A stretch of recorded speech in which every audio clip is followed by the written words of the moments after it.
ጌታ ነው። ያው ስሜ ዝናሽ መለሰ ነኝ። የመጣሁት ከዚህ ሐዋሳ ነው። አድራሻ የመስቀሉ ስር ነው። የሆነልኝ ነገር ያው ለባለቤቴ ነበርና አንድ ቀን እዚህ ጋር ወጥቼ ፈርቼ ነበርና ሳልናገር ቅር ብሎኝ ነበርና ያው በሰዓቱ በጣም ተጨንቄ ነበር። በጣም የመጨረሻ ማለት ነው አስጨንቆኝ ነበር። ጠላት ያው እሱ ላይ ህመም አድርጎ ማለት ነው እግሩ ሊቆረጥ ደርሶ ነበርና ሐኪም ቤት ሆስፒታል ላይ ቀጠሮ ሰኞ እያለ እሱ አርብ ዕለት ደውሎልኝ ኦፕራሲዮን ሊሁን ወይስ እንዴት ሊሁን ቶሎ ብለሽ ወደ አዋራ ደውይና ቶሎ ብለሽ አጸልይልኝ ሊሞት ነው ብሎ አንደኛ አንቺም ያው ቅር ያልሽው ነገር ካለ እንትን በይኝ ልጆቼ በጌታ ፊት ሆኖ ይጸልዩልኝ ብሎ 9 ሰዓት አካባቢ አርብ 9 ሰዓት አካባቢ ለደወለልኝ። ከዛ ያው እኔ ሐዋራ ጋር ደውዬ ምንም ኦፕራሲዮን እንዳትሆን ይጸልይልሃል ምንም ኦፕራሲዮን እንዳትሆን አልኩት። ያው እግዚአብሔር ረድቶኝ እግዚአብሔር ይመስገን ያው ሐዋራ ጋር ደወልኩኝ። በጌስታው እንትን ስልክ ተመዝግቤ ደወልኩኝ። እሱም ያው ጸለየለት በዛው ከሱ ጋር ተደዋውሎ ጸልዮለት ለሰኞ ነበር ቀጠሮ የነበረው ኦፕራሲዮን ሊሆን። አንደኛ ሱካሩ በጣም ኦቨር ሆኖበት ደም ብዛቱም ኦቨር ሆኖበት በዛ ላይ ደግሞ ያው እግሩ ሊቆረጥ እዚች አካባቢ ነበርና ሊቆረጥ ደርሶ ያለ ያው ይሁድ ማታ ላይ አባ ጸለየለት። ሰኞ ጠዋት ላይ ማታ ላይ ትንሽ ተሻለኝ ብሎ እንትን ስል ዶክተሩ ገብቶ አጋጣሚ እሺ እንዳትል አልኩት። እሱ ዶክተሮቹን ያከብራልና እሱ የሚሉትን ነገር ሁሉ ነው እሺ የሚለው። እሺ እንዳትል አንተ ነፃ ነህ ስለው ያው ዶክተሩ ሲመጣ ማለት ነው ኦፕራሲዮን ሊሆን ቀጠሮ ደርሶ ዶክተሩ ሲገባ እኔ እኮ ዳና ነኝ ስል እኔ አላምንም ተነሳለና ኦፕራሲዮን እንትን ቤት ምንድነው ራጅ ክላስ ሄዶ ራጅ ሲኖግራፊ ተነስቶ አንተ እኮ ጤናማ ነህ ወደ ቤት ይሄድ ማሃዳ ፕራሶ ፓዳካያ ክብር ይሁን። የእግዚአብሔር ሰው የጸለየው የት ሆኖ ነው? ያው ሐዋራ እዚህ ሆኖ ነው የጸለየ። ባለቤትሽ የት ነው ያለው? እሱ ያለ ደቡብ አፍሪካ ላይ ኤው ሐዋሳ ቁጭ ብሎ የእግዚአብሔር ሰው በስልክ ጸለየ። ሳውዝ አፍሪካ ያለው ባለቤቷ እግሩ ይቆረጥ ተብሎ ነብዩ ወይ ዳዲ ጌታ መልካም ነው። መልካም አሁን ሰው እንደምትለው ሳርጀሪ አይደለም እግሬን ልቆረጥ ገብቼ ነው ያለው። ምን ትላለህ ብሎ እኔ አዲስ አበባ ቁርስ ጠዋት ደወለልኝ በቪዲዮ። ከሁለት ደቂቃ በኋላ በሽታ አታገኝም ራሱና ቫኒያካ ደውሎ ጭንቁን የነገራት ለሷ ነው።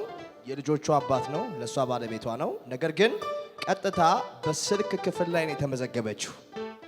ኤርጀንት ስለሆነ ጉዳዩ አስቀድሞ ሐዋርያው ደወለለት። ለምን በሰኞ ቀጠሮ አለ፣ የተሻለ ሕክምና ባለበት የተሻሉ የሕክምናው ሳይንስ ተማሪዎች ባሉበት የተሻሉ ፕሮፌሰሮች ባሉበት ሀገር ላይ ነው ያለው። በቻሉት ጥግ በቻሉት ዕውቀት ደረጃ ልክ ሄደዋል። ያገኙት ውጤት ግን ምንድነው? ይቆረጥ የሚል ውሳኔ ላይ ወስነዋል።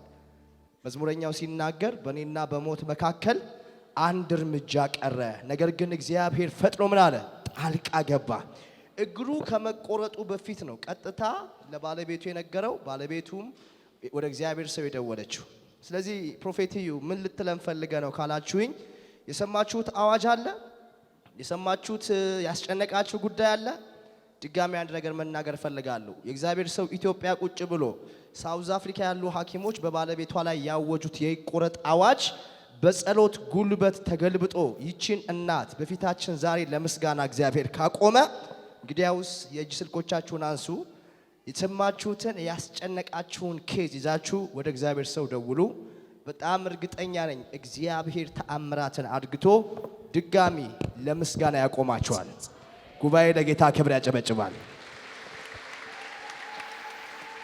ይሄ ስለሆነላት ዛሬ ከነ ልጆቿ ደስ ብሏት ለእግዚአብሔር ሰው ስጦታ ይዛ መጥታለች። ጉባኤ በእግሮቹ ቆሞ እያጨበጨብን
የሚገርሞት ነገር ልጃቸው ነው። በሰሜኑ የግርግር ውስጥ መከላከያ ሰራዊት ነበረ። ጦርነት ውስጥ ጓደኞቹ ሁሉ በጦርነት ሲያልቁ ቃል በቃል ለእናቱ ይደውልና እንደዚህ አላቸው፣ ሐዋርያው እስራኤል ዳንሳ ጋር ሂጂልኝ፣ በዙሪያ ያሉ ሰዎች ሁሉ እኔ እሱ ከጸለየ ብቻ በህይወት እወጣለሁ ብሎ ለእናት ይነግራል። እናት ቀጥታ ካሉበት አገር ተነስተው ወደ አንተ ይመጣሉ። እንዲህ ልጄ እሳት ውስጥ ነው ያለው፣ የት እንዳለ አላቅም፣ የእግዚአብሔር ሰው ልጄ በህይወት እንዲወጣ እንድጸልይለት ፈልጋለሁ ይሉሃል። እንዲህ ነው ያልካቸው። በቅርብ ጊዜ ልጆት ከእሳት ውስጥ ወጥቶ በሰላም ይመጣል ብለህ ጸልየህ ሸኝሃቸው።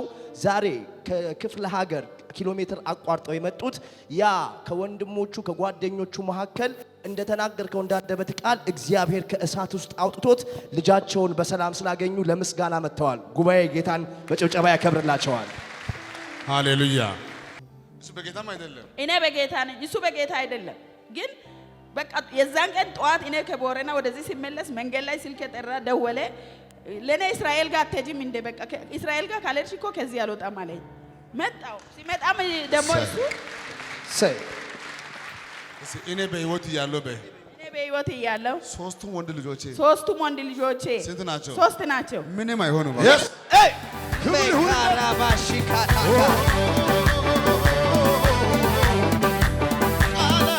የሚፈጸም አምላክ ነገረኝ፣ አምላክ ነገረኝ፣ አምላክ ነገረኝ።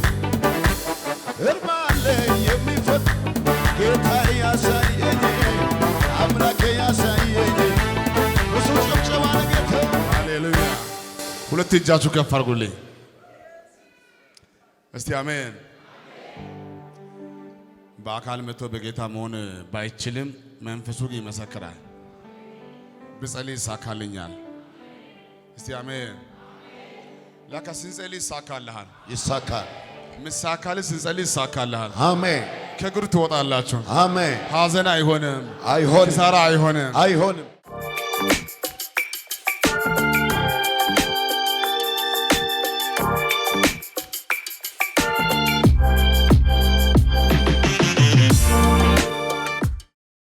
እሷ አማኝ ነች። ባካችሁ ለሷ አጨብጭቡላት። እንደዚህ አይነት ምስክርነት ሰምቼ አላቅም። ስትነግረኝ እንደዚህ ያለችኝ፣ እኔ የተሰቃየሁት በጤና ችግር አይደለም፣ እግዚአብሔር ጤነኝን ሰው አድርጎ ፈጥሮኛል። አንድም ቀን አሞኝ አያውቅም። የኔ ቤት ችግር የነበረው ድህነት ነበር አለች። ፈጽሞ ልጆቼን ማስተማር እስከሚያቅተኝ ድረስ በጣም በፋይናንስ ሰቃይ ነበረ፣ እጨነቅ ነበረ፣ እቸገር ነበረ። ነገር ግን ይህንን ቀንበር ሊሰብር የሚችል አንድ ነገር አውቃለሁ። እግዚአብሔር ከሐዋርያው ጋር እንዳለ አውቃለሁ። ቀጥታ ወደ ኢየሱስ ድንቅ ሥራ ዓለም አቀፍ ቤተክርስቲያን ሐዋሳ እናት አጥቢያ መጣው። ሐዋርያው ከተቀመጥኩበት አስነሳኝና ሂጂ፣ ፈጽሞ በዘመንሽ ድሃ መሆን አትችይም ብሎ ጸለየልኝ።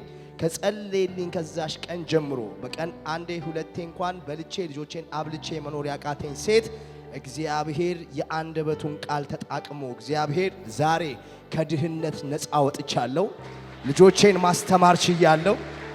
ሰላም ሆኛለሁ። ይህ በእውቀቴ አይደለም፣ በችሎታዬ አይደለም፣ እግዚአብሔር በሐዋርያው ላይ ባስቀመጠው ጸጋ ነው ትላለች። ጉባኤ ጌታን በጭብጨባ ያክብርላት።